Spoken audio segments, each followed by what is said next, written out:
नमस्कार मित्रांनो, आज आपण अशा एका पवित्र दिवसाची कथा ऐकणार आहोत, ज्या दिवसाने ज्ञानाला आकार दिला, भक्तीला शब्द दिले आणि मानवाच्या आयुष्याला उजळून टाकले. वसंत पंचमी हा केवळ सण नाही, तर तो आत्म्याला जाग करणारा क्षण आहे. या दिवशी माता सरस्वतीने पृथ्वीवर अवतार घेतला असे सांगितले जाते. पण त्या अवतारामागची खरी कथा काय आहे? कोणत्या तपश्चर्येमुळे देव प्रसन्न झाले?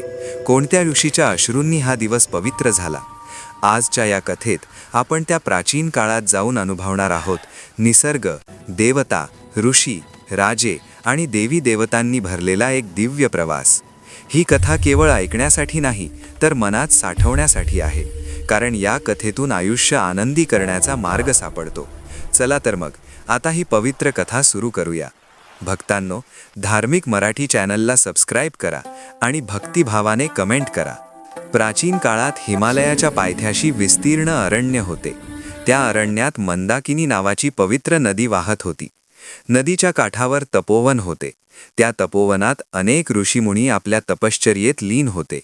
त्या ऋषींमध्ये महर्षी वेदधर नावाचे एक वृद्ध तपस्वी होते. त्यांचे शरीर कृश होते, पण डोळ्यात प्रखर तेज होते. अनेक वर्षे त्यांनी मौन व्रत धारण केले होते.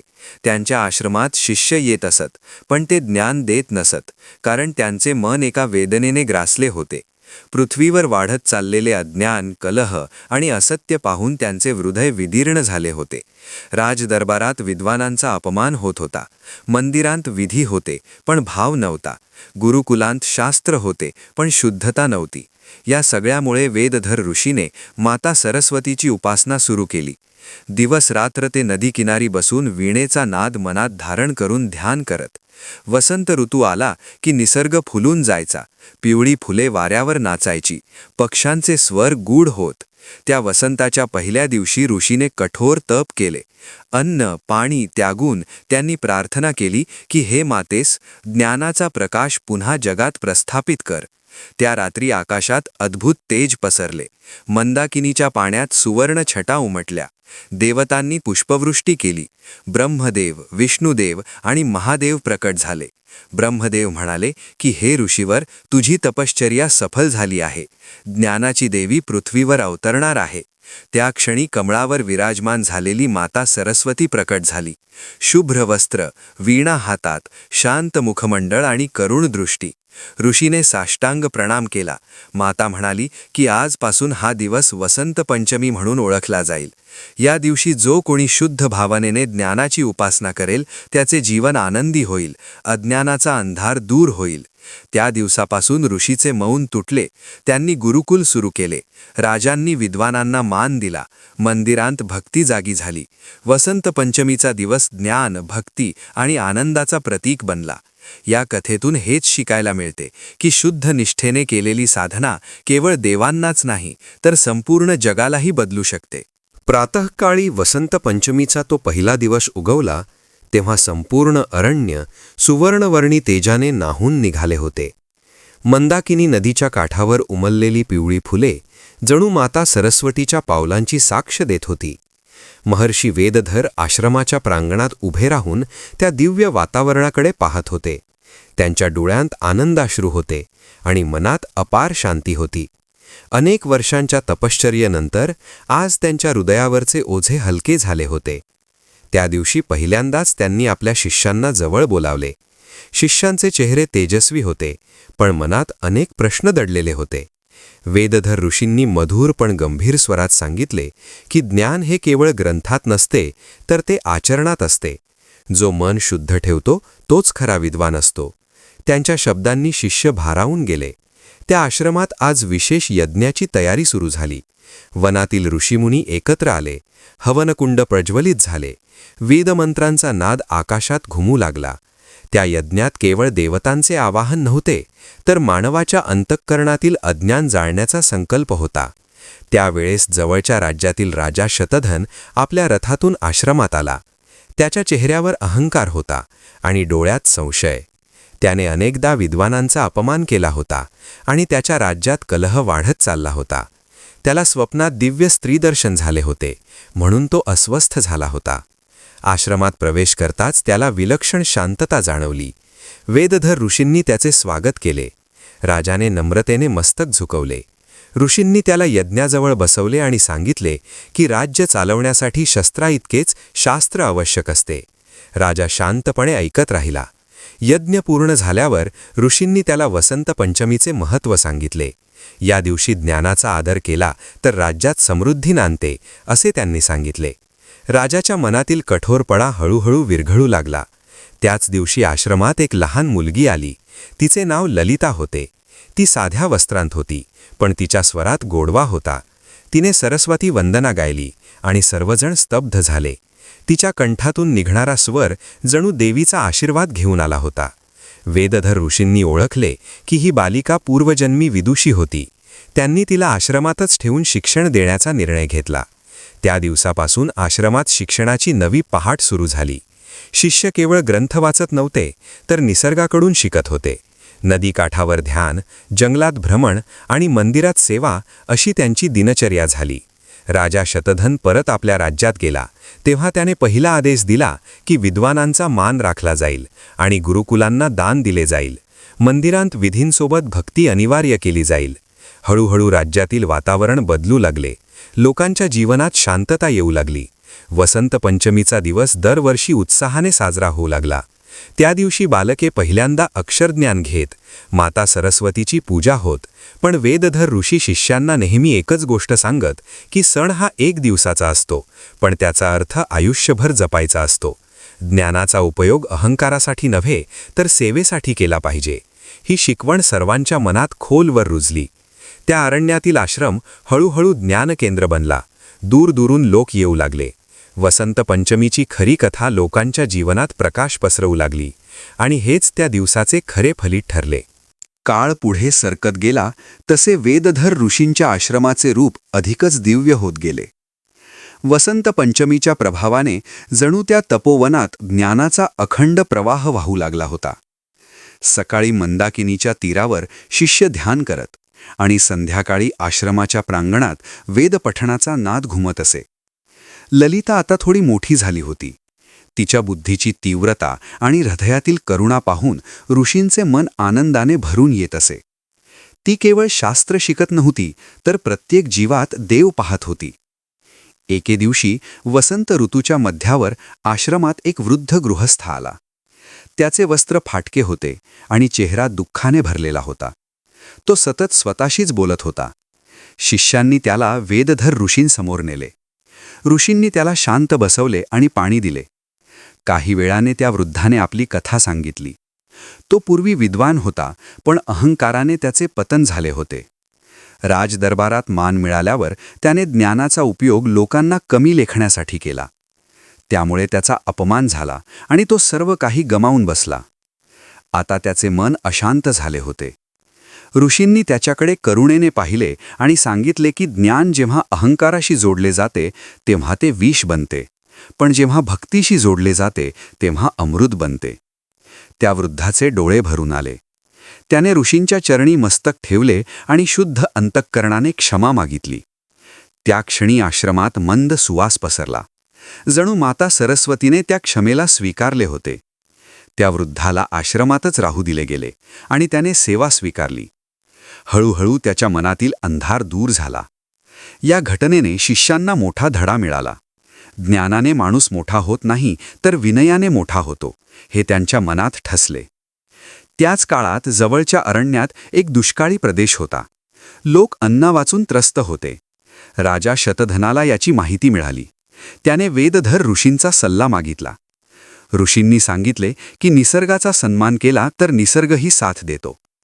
त्यांनी राजाला वसंत पंचमीच्या दिवशी विशेष यज्ञ करून अन्नदान करण्यास सांगितले. त्या दिवशी राजप्रासादातून बैलगाड्यांनी धान्य आश्रमात आणले गेले. ऋषीमुनींनी मंत्रोच्चारात यज्ञ केला आणि लोकांना अन्न वाटले गेले. लोकांच्या डोळ्यात कृतज्ञता होती.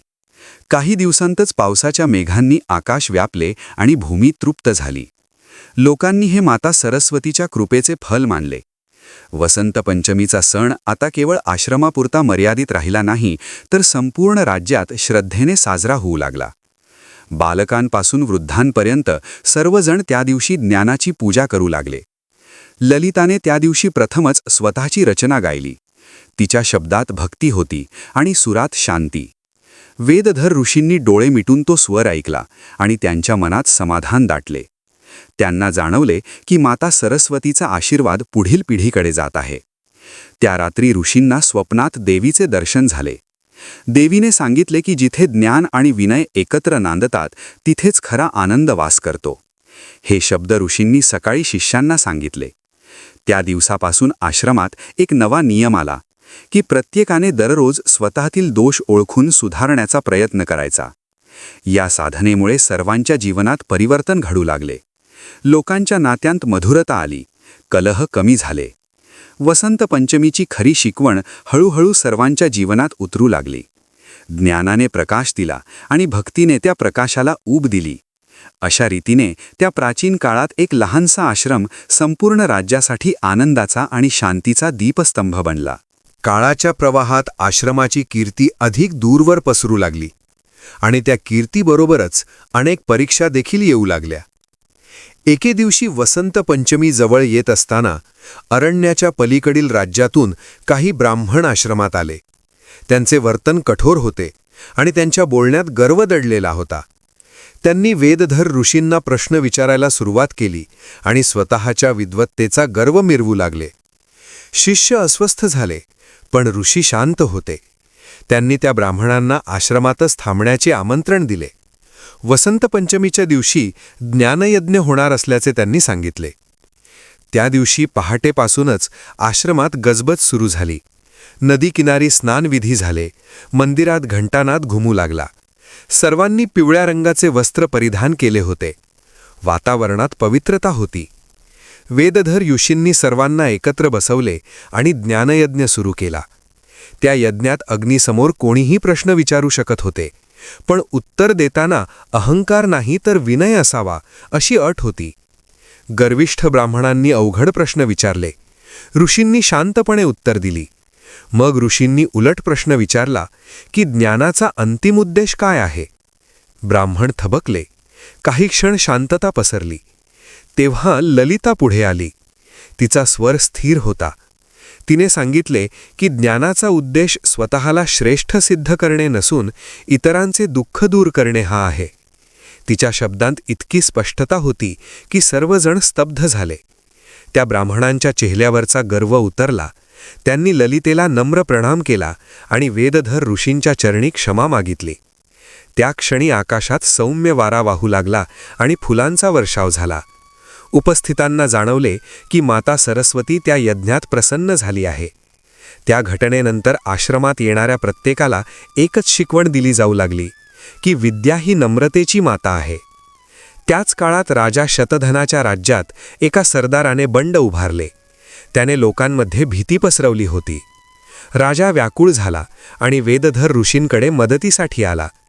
ऋषींनी त्याला सांगितले की भयाचा नाश शस्त्राने होत नाही तर सत्याने होतो. त्यांनी राजाला वसंत पंचमीच्या दिवशी सर्वांसमोर सत्याची प्रतिज्ञा करण्यास सांगितले. त्या दिवशी राजदरबारात सभा भरली. राजा शतधनाने आपले दोष मान्य केले आणि लोकांच्या सेवेसाठी राज्य चालवण्याची शपथ घेतली. त्याच्या प्रामाणिकपणाने लोकांचे मन जिंकले. बंडखोर सरदाराचेही हृदय परिवर्तन झाले आणि त्याने शरणागती पत्करली. या घटनेने सर्वांना कळले की ज्ञान आणि सत्य यांची ताकद किती मोठी आहे. आश्रमात परतल्यावर वेदधर ऋषींनी शिष्यांना सांगितले की जीवनात संकटे येतात ती आपली परीक्षा घेण्यासाठी. जो त्या परीक्षेत विनय आणि श्रद्धा सोडत नाही तोच खरा विजेता असतो. वसंत पंचमी आता आश्रमात केवळ सण न राहता आत्मपरीक्षणाचा दिवस बनला होता. त्या दिवशी प्रत्येकजण मौन धारण करून स्वतःच्या मनाचा शोध घेत असे. ललिता त्या दिवशी नदीकिनारी बसून वीणेचा नाद साधत असे. तिच्या संगीताने मन शुद्ध होत असे. अनेक जण तिचे संगीत ऐकून अश्रूंनी भारावून जात. वेदधर ऋषींना जाणवू लागले की आपले आयुष्य आता पूर्णत्वाकडे जात आहे. त्यांनी ललितेला जवळ बोलावून सांगितले की ज्ञानाचा प्रकाश पुढे नेण्याची जबाबदारी आता तिच्यावर येईल. ललितेने नम्रपणे ती जबाबदारी स्वीकारली. त्या रात्री आश्रमावर चंद्रप्रकाश पसरला होता. मंदाकिनी शांतपणे वाहत होती. ऋषी ध्यानात बसले आणि त्यांच्या मुखावर समाधान होते. त्यांनी मनातच माता सरस्वतीला कृतज्ञतेने वंदन केले, कारण त्यांनी पाहिले होते की जेव्हा ज्ञान भक्तीने उथंबते तेव्हा ते संपूर्ण समाजाचे जीवन आनंदी करते. वसंत पंचमीची खरी कथा आता केवळ शब्दांत उरली नव्हती, तर अनेकांच्या जीवनाचा आधार बनली होती. आणि त्या प्राचीन काळातही ती शिकवण काळाच्या पलीकडे जाऊन अजरामर होत होती. वसंत पंचमीच्या त्या पावन पर्वकाळानंतर आश्रमातील जीवन अधिक अंतर्मुख होत गेले आणि प्रत्येक दिवस साधनेचा उत्सव वाटू लागला. वेदधर ऋषींचे शरीर आता अधिक थकलेले दिसू लागले होते, पण त्यांच्या मुखावर विलक्षण तेज प्रकट झाले होते. ते जाणून होते की काळ आपला संकेत देत आहे. त्यांनी आश्रमातील सर्व शिष्यांना एकत्र बोलावले आणि दीर्घ मौनानंतर सांगितले की जीवनातील प्रत्येक ऋतूप्रमाणेच साधनेलाही परिपक्वतेचा क्षण येतो. त्यांनी स्पष्ट केले की ज्ञान केवळ ऐकून मिळत नाही, तर अनुभवातून उतरते. त्या दिवशी त्यांनी शिष्यांना जंगलात पाठवले. प्रत्येकाला वेगवेगळ्या वाटेने जाऊन निसर्गाकडून काहीतरी शिकून परत यायचे होते. ललिता नदीकाठी गेली. तिने वाहत्या पाण्याकडे पाहिले आणि तिला जाणवले की नदी कधीच थांबत नाही, पण तरीही तिच्यात गर्व नाही. ती सर्वांना पाणी देते आणि स्वतः काहीच मागत नाही. दुसरा शिष्य घनदाट अरण्यात गेला. त्याने पाहिले की उंच वृक्ष सावली देतात, पण कधीही आपले मोठेपण सांगत नाहीत. तिसरा शिष्य पर्वताकडे गेला. त्याने अनुभवले की पर्वत स्थिर असतो, पण वादळांना घाबरत नाही. संध्याकाळी सर्व परतले. वेदधर ऋषींनी प्रत्येकाचा अनुभव ऐकला आणि सांगितले की हेच खरे शास्त्र आहे. जो निसर्गाशी एकरूप होतो तोच ज्ञानाला पात्र ठरतो. त्या रात्री आश्रमात दीप प्रज्वलित केले गेले. मंद प्रकाशात ऋषींनी माता सरस्वतीची स्तुती केली. त्यांचा स्वर आता मंद झाला होता, पण त्यात अपार भक्ती होती. ललिताने त्यांच्यासोबत वीणा वाजवली. त्या नादात अशी शांती होती की जणू काळ थांबला आहे. त्याचवेळी राजा शतधनाचा दूत आश्रमात आला. त्याने सांगितले की राज्यात पुन्हा एकदा लोकांमध्ये मतभेद वाढू लागले आहेत. वेदधर ऋषींनी त्याला शांतपणे उत्तर दिले की लोकांमध्ये मतभेद असणे स्वाभाविक आहे, पण त्यातून द्वेष निर्माण होऊ देऊ नये.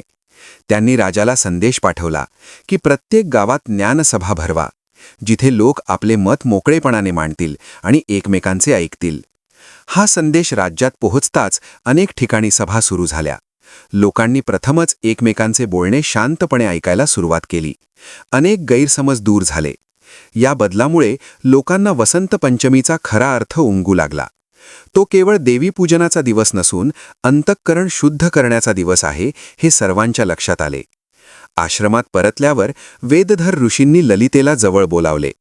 त्यांनी तिला सांगितले की ज्ञानाची परंपरा चालवताना कधीही कठोरपणा येऊ देऊ नकोस. करुणा हीच खरी विद्या आहे. ललितेच्या डोळ्यात पाणी आले. तिने ऋषींच्या चरणी मस्तक ठेवले.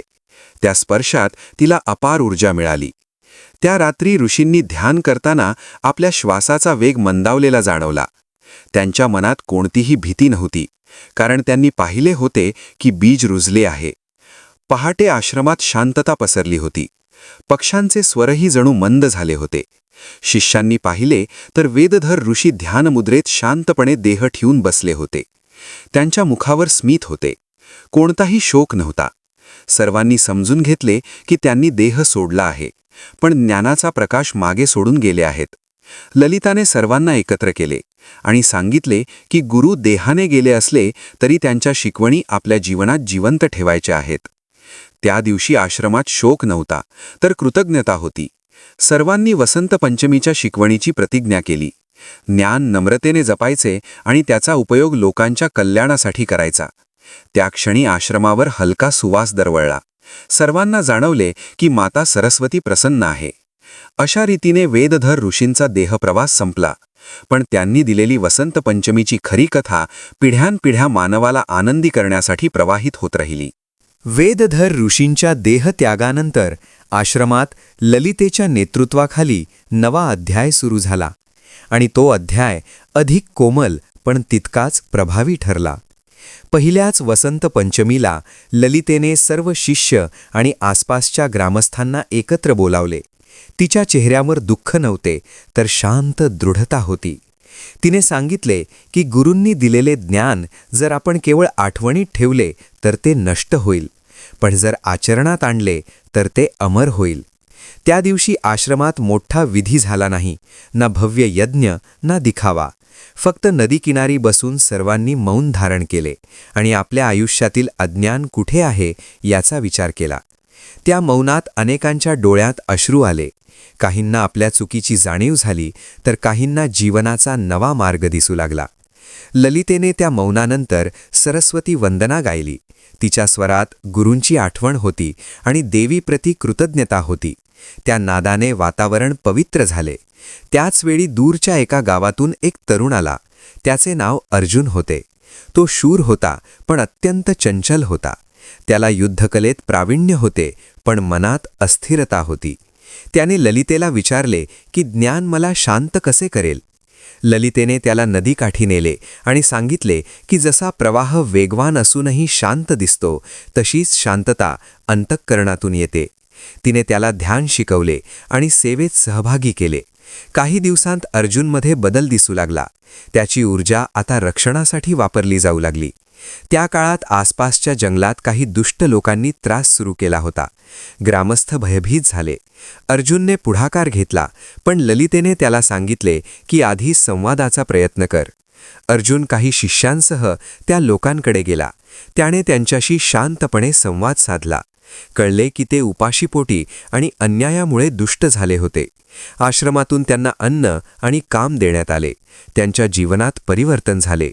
या घटनेने सर्वांना उमगले की करुणा हीच सर्वात मोठी शक्ती आहे. वसंत पंचमीच्या शिकवणीचा हा प्रत्यक्ष अनुभव होता. राजा शतधनाला या बदलांची माहिती मिळाली. तो स्वतः आश्रमात आला. त्याने ललितेला राज्यगुरू होण्याची विनंती केली. ललितेने नम्रपणे नकार दिला आणि सांगितले की ज्ञान सिंहासनावर बसत नाही, तर हृदयात वसते. तिने राजाला सुचवले की प्रत्येक गावात एक लहान आश्रम उभारावा, जिथे बालकांना विद्या आणि संस्कार मिळतील. राजाने तो सल्ला मान्य केला. काही वर्षांत संपूर्ण राज्यात लहान गुरुकुले उभी राहिली. वसंत पंचमीचा दिवस त्या गुरुकुलांत अक्षर प्रारंभाचा पवित्र क्षण बनला. बालके त्या दिवशी पहिल्यांदा मातीवर अक्षरे काढत. माता सरस्वतीचे नाव घेतले जाई. आश्रमात संध्याकाळी ललिता एकटी बसून गुरूंची आठवण काढत असे. तिला कधीकधी शंका येई की आपण योग्य मार्गावर आहोत का, पण प्रत्येक वेळी एखादा बदललेला चेहरा पाहून तिचा विश्वास दृढ होत असे. त्या रात्री तिला स्वप्नात वेदधर ऋषी दिसले. त्यांनी काहीही बोलले नाही, फक्त स्मित केले. ललितेच्या डोळ्यांतून अश्रू वाहू लागले. ती जागी झाली तेव्हा मन शांत झाले होते. तिला कळले की गुरु नेहमीच सोबत आहेत. त्या क्षणापासून तिच्या साधनेत अधिक स्थैर्य आले. वसंत पंचमीची कथा आता केवळ भूतकाळाची आठवण नव्हती, तर वर्तमानाचा आधार आणि भविष्याची दिशा बनली होती. ज्ञान, भक्ती आणि करुणा यांच्या संगमातून आयुष्य कसे आनंदी होते याचा तो जिवंत अनुभव बनत चालला होता. ललितेच्या शांत पण ठाम मार्गदर्शनामुळे आश्रम आता केवळ शिक्षणाचे केंद्र न राहता जीवन घडवणारे तीर्थ बनले होते.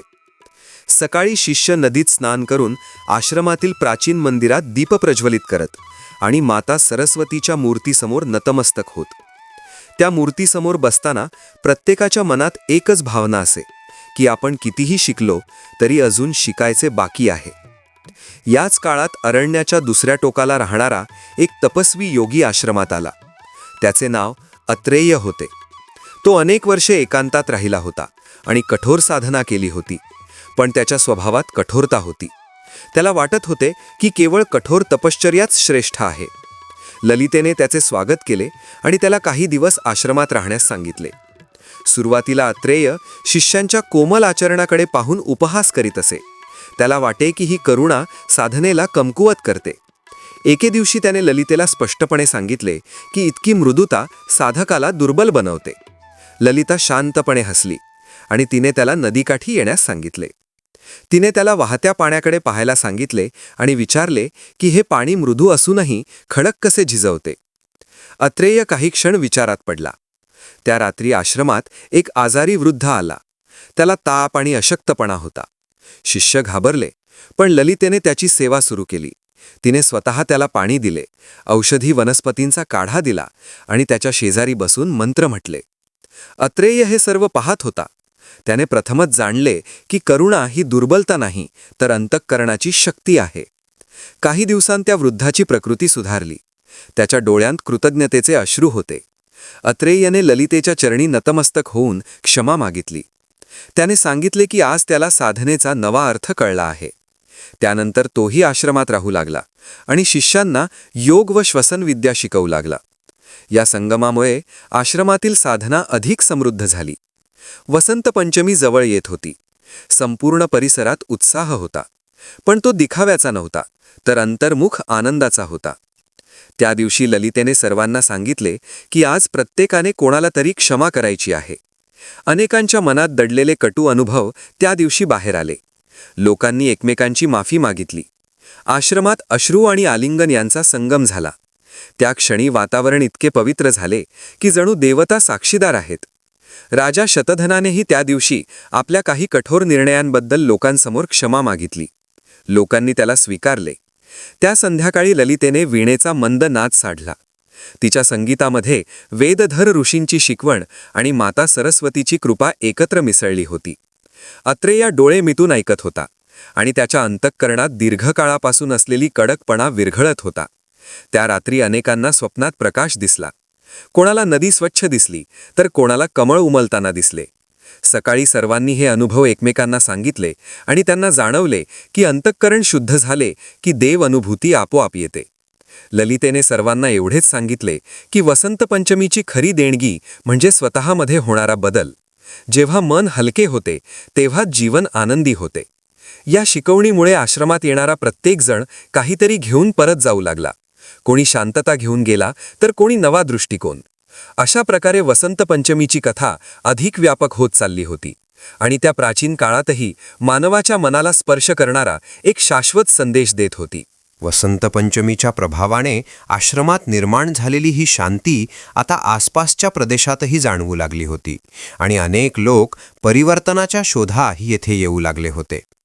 ललितेने सर्वांचे स्वागत केले, पण स्पष्ट सांगितले की आश्रमात येणे म्हणजे केवळ आश्रय घेणे नव्हे तर स्वतःकडे प्रामाणिकपणे पाहण्याचे धाडस करणे होय.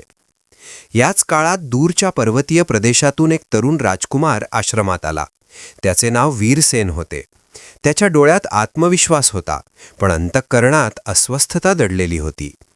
त्याच्या राज्यात सतत संघर्ष होत होते आणि त्याला निर्णय घेणे कठीण जात होते. त्याने ललितेला सांगितले की सत्ता असूनही मन शांत का राहत नाही, हा प्रश्न त्याला छळत आहे.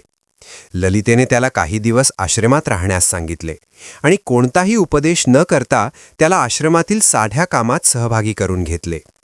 वीरसेन पाणी आणू लागला, लाकूड गोळा करू लागला आणि वृद्धांची सेवा करू लागला.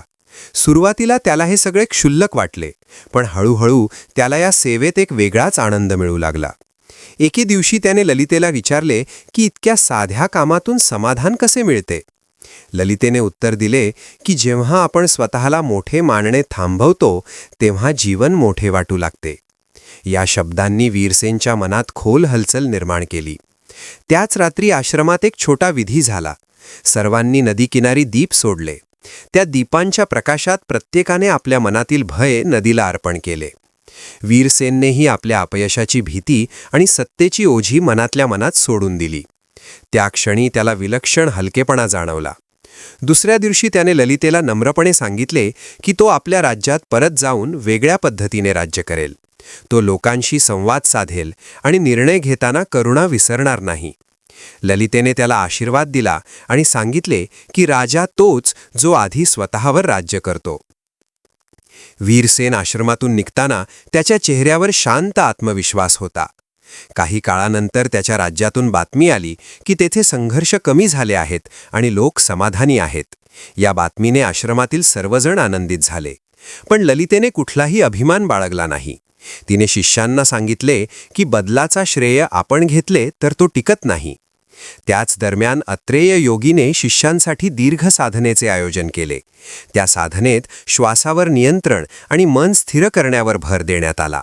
अनेक शिष्यांना प्रथमच आपल्या अंतर्मनातील गोंधळ दिसू लागला. काही जण अस्वस्थ झाले, पण ललितेने त्यांना धीर दिला.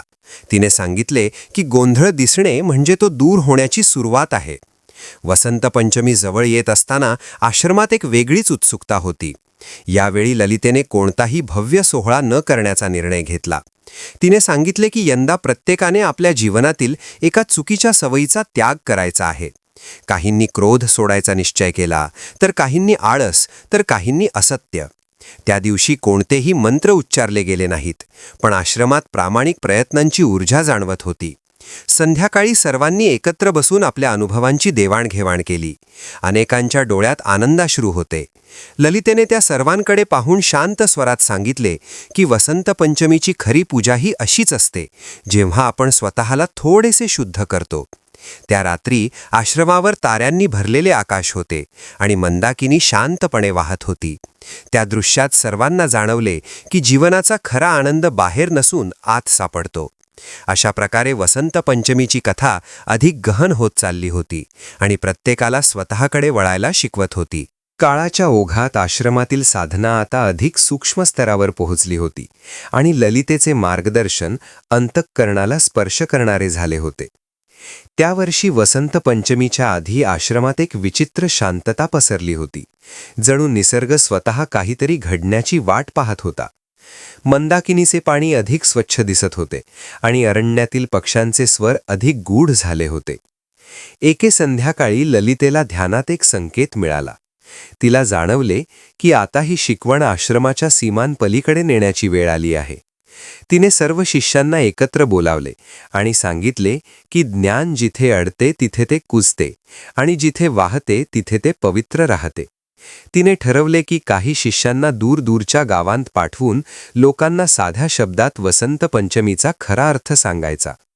काही शिष्य भयभीत झाले, कारण बाहेरचा संसार कठीण होता, पण ललितेने त्यांना धीर दिला. तिने सांगितले की देवी प्रत्येक त्या ठिकाणी आहे जिथे प्रामाणिक प्रयत्न आहेत.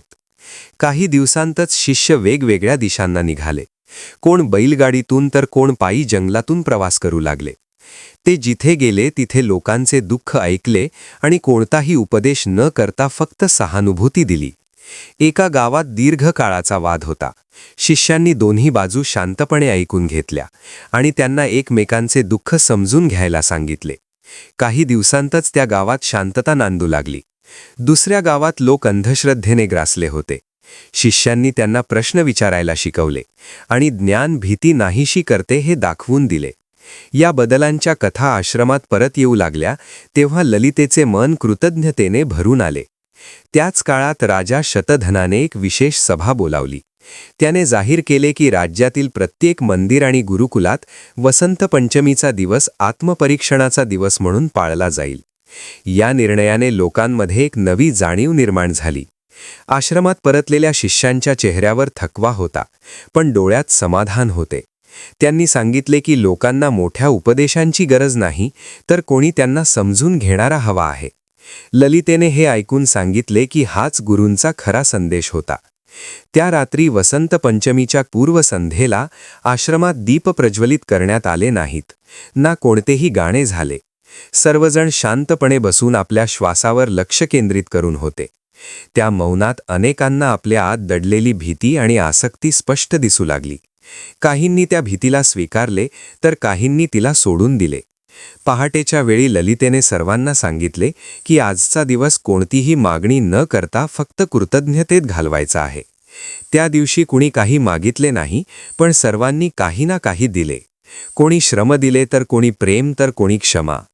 त्या वातावरणात अशी अनुभूती निर्माण झाली की आनंद हा बाहेरून मिळणारी गोष्ट नाही, तर आतून उमलणारे फूल आहे. वसंत पंचमीची खरी कथा त्या दिवशी प्रत्येकाच्या अंतःकरणात वेगवेगळ्या रूपात उलगडली आणि जीवनाकडे पाहण्याची दृष्टी बदलून गेली. वसंत पंचमीच्या त्या शांत पण गहन अनुभूतीनंतर आश्रमातील प्रत्येक जण अधिक सजग झाला होता आणि जीवनाकडे पाहण्याची दृष्टी सूक्ष्म झाली होती. ललितेला जाणवू लागले की आता लोक बाहेरून नव्हे, तर आतून बदलू लागले आहेत. त्या बदलाचे प्रतिबिंब त्यांच्या आचरणात दिसत होते. शिष्य एकमेकांशी अधिक संयमाने वागत होते. मतभेद झाले तरी संवादाने ते मिटवले जात होते. आश्रमातील वृद्ध सेवकांच्या चेहऱ्यावर समाधान होते आणि बालकांच्या हास्यात निरागस आनंद होता. याच काळात अरण्याच्या काठावर राहणाऱ्या काही लोकांनी आश्रमाजवळ एक प्राचीन मंदिर जीर्ण झाले असल्याची माहिती दिली. ते मंदिर अनेक वर्षे उपेक्षित होते आणि लोकांच्या मनातून श्रद्धाही कमी झाली होती. ललितेने त्वरित निर्णय घेतला की त्या मंदिराचे पुनरुज्जीवन करायचे, पण केवळ दगडविटांनी नव्हे तर भक्तीने. तिने शिष्यांना सांगितले की प्रथम आपण त्या मंदिराचा इतिहास जाणून घ्यायला हवा. काही शिष्यांनी वृद्ध लोकांशी संवाद साधला. त्यांना कळले की त्या मंदिरात पूर्वी ऋषी आणि सामान्य लोक एकत्र येऊन ध्यान करत असत, पण काळाच्या ओघात मतभेद आणि अहंकारामुळे ते ठिकाण ओस पडले. ललितेने ठरवले की त्या ठिकाणी कोणताही मोठा विधी न करता सामूहिक सेवा केली जाईल. काहींनी परिसर स्वच्छ केला, काहींनी तुटलेल्या पायऱ्या दुरुस्त केल्या, तर काहींनी झाडे लावली. या सेवेत कोणाचेही नाव घेतले गेले नाही.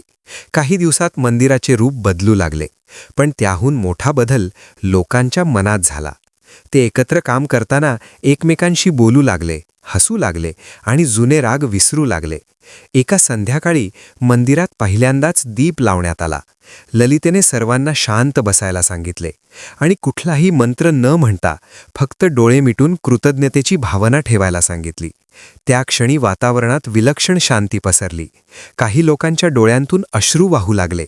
त्यांना जाणवले की देव दूर कुठे नाही, तर या एकजुटीत आहे. राजा शतधनालाही या कार्याची माहिती मिळाली. तो कोणताही लवाजमा न घेता साध्या वेशात त्या मंदिरात आला. त्याने लोकांसोबत बसून दीपाच्या प्रकाशाकडे पाहिले. त्या अनुभवाने त्याचे हृदयही नम्र झाले. त्याने ठरवले की राज्यातील जीर्ण स्थळांचे पुनरुज्जीवन लोकांच्या सहभागानेच केले जाईल. आश्रमात परतल्यावर ललितेने शिष्यांना सांगितले की बाह्य पूजेमागे अंतःकरण शुद्ध नसेल तर ती पोकळ ठरते. त्या रात्री तिला स्वप्नात मंदाकिनी अधिक विशाल झालेली दिसली. तिचे पाणी दूरवर पसरत होते आणि अनेक तहानलेल्या जीवांना तृप्त करत होते. ललिता जागी झाली तेव्हा तिला उमगले की ज्ञानाची धारा आता थांबलेली नाही. दुसऱ्या दिवशी तिने काही शिष्यांना कायमस्वरूपी गावांत राहून लोकांसोबत जीवन जगण्यास सांगितले. आश्रम रिकामा होईल याची तिला भीती वाटली नाही, कारण तिला माहीत होते की आश्रम हा इमारत नसून मूल्यांची जिवंत परंपरा आहे. वसंत पंचमीची खरी कथा आता केवळ एका दिवसापुरती राहिली नव्हती, तर लोकांच्या रोजच्या आचरणाचा भाग बनत चालली होती. त्या दिवशी अनेकांनी पहिल्यांदाच हे अनुभवले की आनंद मिळवण्यासाठी काही मिळवावे लागत नाही, तर काही सोडावे लागते. अशा प्रकारे कथा आपल्या शेवटाकडे जात असताना तिचा अर्थ अधिक व्यापक आणि खोल होत गेला आणि मानवाच्या अंतःकरणाला कायमचा स्पर्श करून गेला. काळ आता संध्याकाळच्या सावल्यांसारखा हळूहळू शेवटाकडे सरकत होता आणि आश्रमातील वातावरण अधिक गंभीर पण शांत होत चालले होते.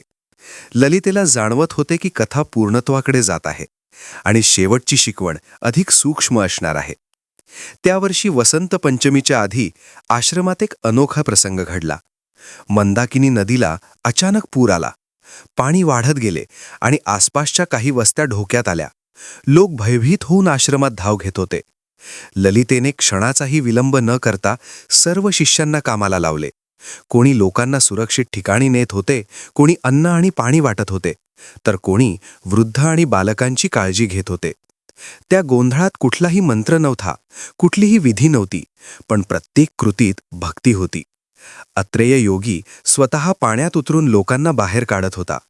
अर्जुन आणि वीरसेनाच्या राज्यातून आलेले काही सैनिकही मदतीला आले होते. त्या क्षणी कुणी गुरु नव्हते, कुणी शिष्य नव्हते, सर्वजण केवळ मानव होते.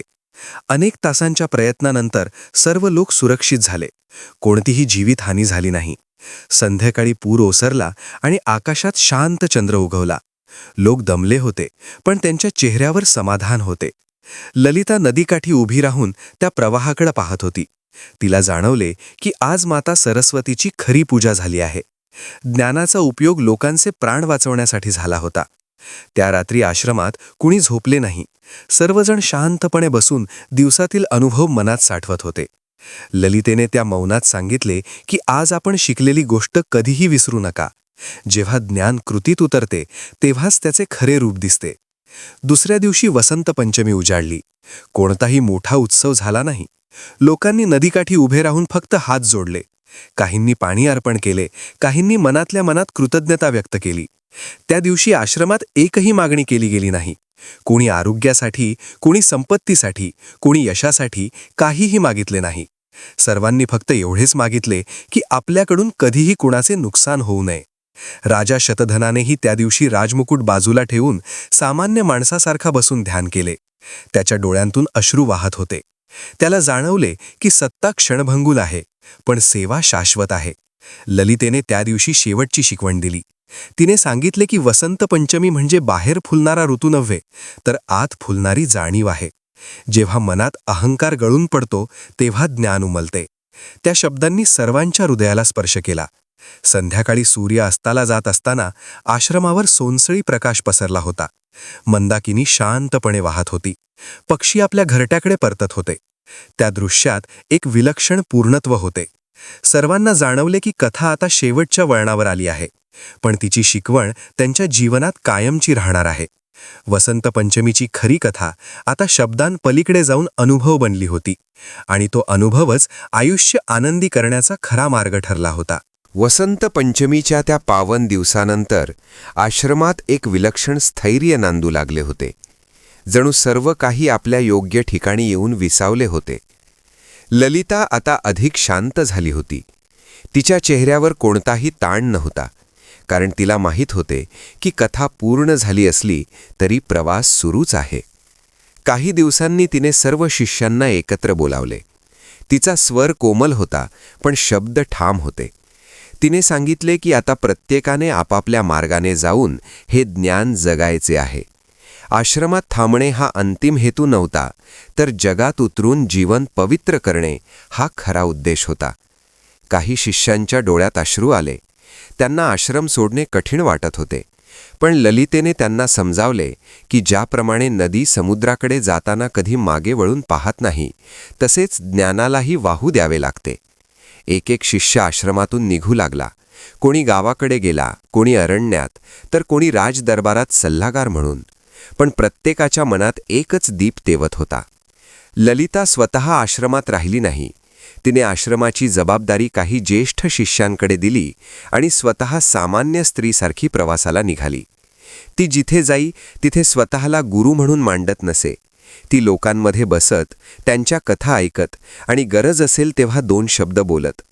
अनेकांना कळतही नसे की ही तीच ललिता आहे जिने इतका मोठा परिवर्तनाचा प्रवाह सुरू केला होता. काही वर्षांनी वेदधर ऋषींच्या तपोवनाजवळ एक लहान शिळा उभी राहिली. त्यावर कोणतेही नाव नव्हते, फक्त एवढेच कोरले होते की जिथे ज्ञान नम्रतेने वागते तिथे आनंद नांदतो. लोक तिथे येत पण पूजा करत नसत.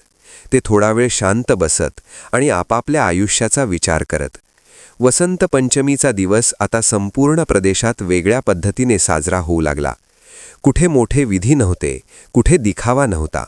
लोक त्या दिवशी कोणाचा तरी भार हलका करत, कुणाला माफी देत, कुणाला मदत करत, कुणाला समजून घेत. हळूहळू लोकांच्या जीवनात आनंद स्थिर होऊ लागला. तो आनंद क्षणिक नव्हता, तर अंतःकरणातून येणारा होता. कथा सांगणारे लोक म्हणू लागले की एक काळ असा होता जेव्हा ज्ञानाचा अर्थ बदलला. तो बदल कोणत्या युद्धामुळे नव्हे, तर काही शांत माणसांच्या आचरणामुळे झाला. ललितेचा शेवट कुणालाच माहीत झाला नाही. काही म्हणाले ती अरण्यात विलीन झाली, तर काही म्हणाले ती नदीत समरस झाली. पण जे जिथे गेले तिथे तिच्या शिकवणीचा ठसा राहिला. आणि म्हणूनच आजही वसंत पंचमी आली की निसर्ग फुलतोच, पण माणसाचे मनही फुलते. कारण त्या दिवशी आठवण होते की ज्ञान म्हणजे केवळ शिकणे नव्हे, तर माणूस होणे आहे. आणि जो माणूस होतो त्याचे आयुष्य आपोआप आनंदी होते. कथेचा प्रवास पूर्ण झाला असला तरी त्या प्रवासातून निर्माण झालेली जाणीव अजूनही लोकांच्या जीवनात श्वास घेत होती. आणि म्हणूनच अनेक वर्षांनंतरही त्या तपोवनाजवळ येणाऱ्या प्रत्येकाला एक अनामिक ओढ वाटत असे. वसंत पंचमीच्या सकाळी दूरदूरच्या गावांतून लोक येत असत, पण कोणत्याही उत्सवासाठी नाही, तर काही काळ शांत बसण्यासाठी. मंदाकिनीच्या काठावर बसून ते आपल्या आयुष्याकडे मागे वळून पाहत. कुणाला आपली चूक दिसे, कुणाला आपली प्रगती जाणवे, तर कुणाला मनात साठलेले दुःख हलके होत असल्याची अनुभूती येई. त्या दिवशी बालके नदीकाठी वाळूत अक्षरे काढत आणि वृद्ध त्यांना पाहून हसत. कुणी उपदेश देत नसे, तरी सर्वांना आपोआप कळे की जीवनात जे काही शिकायचे आहे ते इथेच आहे. त्या प्रदेशातील लोक सांगू लागले की वसंत पंचमीच्या दिवशी जर मनात कपट ठेवले तर ते टिकत नाही आणि जर करुणा ठेवली तर ती वाढते. हळूहळू ही परंपरा इतकी खोलवर रुजली की लोकांनी ती वेगळी कथा म्हणून सांगणेही थांबवले. ती त्यांच्या रोजच्या वागण्यात उतरली. बाजारात व्यवहार करताना प्रामाणिकपणा वाढला, घरात संवाद वाढला, राजदरबारात निर्णय घेताना लोकांचा विचार केला जाऊ लागला. कुणालाच ललितेचे नाव मोठ्याने घ्यावेसे वाटले नाही, कारण तिने शिकवले होते की नावापेक्षा मूल्य मोठे असते. काही वृद्ध सांगत की एखाद्या रात्री मंदाकिनीच्या तीरावर बसले असता वीणेचा मंद नाद ऐकू येतो आणि त्या नादात मन शांत होते. कोणी त्याला श्रद्धा म्हणे, कोणी अनुभूती, पण सर्वजण एवढेच मान्य करत की त्या जागेला स्पर्श करणारी काहीतरी अदृश्य शक्ती आहे. वसंत पंचमीच्या त्या कथेतून लोकांनी एकच गोष्ट शिकली होती की आनंद शोधायला दूर कुठे जावे लागत नाही. तो ज्ञानात नाही तर समजूतदारपणात आहे, तो विधीत नाही तर आचरणात आहे. आणि म्हणूनच पिढ्यानपिढ्या ही कथा सांगितली जात राहिली, नाहीतर जगली गेली. कारण जेव्हा कथा जगली जाते तेव्हाच ती खरी होते, आणि जेव्हा ज्ञान जीवनात उतरते तेव्हाच माणसाचे आयुष्य खऱ्या अर्थाने आनंदी होते. कथेचा हा अखेरचा क्षण होता आणि आता शब्द थांबायची वेळ आली होती. पण त्या शब्दांनी दिलेला अर्थ मात्र थांबणारा नव्हता. वसंत पंचमीची ही पवित्र कथा केवळ देवता, ऋषी किंवा आश्रम यांच्यापुरती मर्यादित राहिली नव्हती, तर ती माणसाच्या अंतःकरणात खोलवर रुजली होती. लोकांना आता उमगले होते की ज्ञान म्हणजे केवळ ग्रंथ नव्हे, तर योग्य वेळी योग्य कृती करणे होय. भक्ती म्हणजे केवळ पूजा नव्हे, तर प्रत्येक जीवाबद्दल करुणा ठेवणे होय. आणि आनंद म्हणजे बाहेरून मिळणारी गोष्ट नव्हे, तर आतून फुलणारी अवस्था होय. मंदाकिनी नदी आजही वाहत होती, अरण्य आजही हिरवेगार होते, आणि त्या तपोवनात आजही शांतता नांदत होती. कारण ज्या ठिकाणी ज्ञान नम्रतेने वागते तिथे काळालाही थांबावे लागते. वसंत पंचमी आली की लोक आजही क्षणभर थांबतात, स्वतःकडे पाहतात आणि मनातल्या मनात एवढेच म्हणतात की आपण थोडे अधिक माणूस होऊया. हीच त्या कथेची खरी समाप्ती होती, जिथे शब्द संपले पण जीवन सुरू झाले.